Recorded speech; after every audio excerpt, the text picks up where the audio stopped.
Arrow India 2025 में एक रणनीतिक कदम के तहत रूस ने भारत को अपनी उन्नत लंबी दूरी की हवा से हवा में मार करने वाली निर्देशित मिसाइल R-37M, जिसे निर्यात संस्करण में RVVBD कहा जाता है, बेचने का प्रस्ताव दिया है।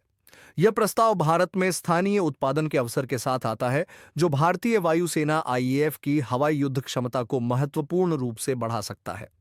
R-37M की अधिकतम अवरोधन सीमा 200 किलोमीटर तक है, जिससे यह उन चुनिंदा मिसाइलों में शामिल हो जाती है जो 100 मील से अधिक दूरी के लक्ष्य को मार सकती हैं। इस क्षमता के कारण रूस उन कुछ देशों में शामिल है जिनके पास इतनी उन्नत हवा से हवा में मार करने वाली मिसाइल तकनीक है। इस मिसाइल में एक संयुक्त मार्गदर्शन प्रणाली है, जिसमें जड़त्वीय नियंत्रण, रेडियो सुधार और सक्रिय रडार होमिंग शामिल हैं। यह प्रणाली कठिन परिस्थितियों में भी सटीक लक्ष्य भेदन में सक्षम बनाती है और फायर एंड फॉरगेट सिद्धांत पर काम करती है, जिससे मिसाइल लॉन्च के बाद अपने लक्ष्य को स्वायत्त रूप से लॉक करके मार सकती है। R-37M 15 मीटर से 25 किलोमीटर की ऊंचाई तक के लक्ष्यों को मारने में सक्षम है, जिससे यह विभिन्न प्रकार की लड़ाकू परिस्थितियों में उपयोगी साबित होती है।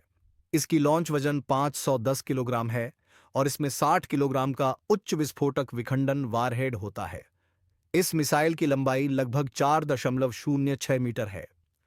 R-37M की तैनाती भारतीय वायुसेना के Su-30 MKI लड़ाकू विमानों के लिए एक बड़ी रणनीतिक बढ़त साबित हो सकती है, जो वर्तमान में R-77 मिसाइलों पर निर्भर हैं।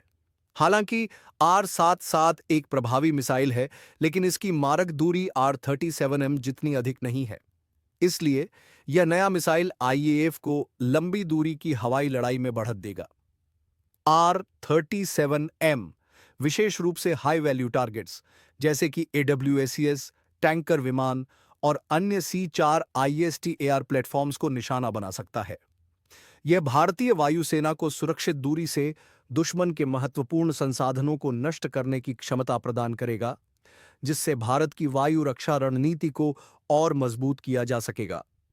वर्तमान में IAF के Su-30 MKI लड़ाकू विमान R-77 RVV-A या उसके नवीनतम संस्करण RVV-AIMR-D2 मिसाइल से लैस हैं, जिनकी मारक दूरी R-37M से काफी कम है। R-37M की तैनाती से IAF की सक्रियता, सुरक्षा और मारक क्षमता में महत्वपूर्ण वृद्धि होगी। इस एपिसोड को देखने के लिए धन्यवाद। अगर आपको हमारा कंटेंट पसंद आया तो लाइक बटन दबाना न भूलें। हमारे चैनल को सब्सक्राइब करें और नोटिफिकेशन बेल को ऑन करें, ताकि आपको दक्षिण एशिया की डिफेंस और सिक्योरिटी से जुड़ी हर खबर सबसे पहले मिले।